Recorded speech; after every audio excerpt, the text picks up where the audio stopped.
க்கும் இடையே நடந்த பண பரிவர்த்தனை குறித்து விவரங்கள் கொடுக்கப்படவில்லை என்றும், பேடிஎம் நிறுவனத்திற்கும் அதன் தாய் நிறுவனமான 197 கம்யூனிகேஷன் நிறுவனத்திற்கும் இடையிலான இணைப்புகளில் பல்வேறு குளறுபடிகள் இருப்பதையும் ரிசர்வ் வங்கி கண்டுபிடிக்கப்பட்டுள்ளது.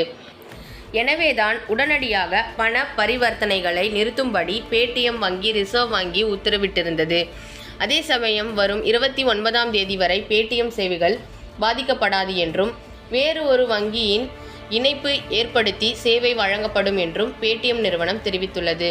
ரிசர்வ் வங்கி பேடிஎம் நிறுவனத்திற்கு வழங்கியிருக்கும் நோட்டீஸ் காரணமாக அந்நிறுவனத்தின் பங்குகள் 2 நாட்களில் 36% அளவுக்கு சரிந்துவிட்டது.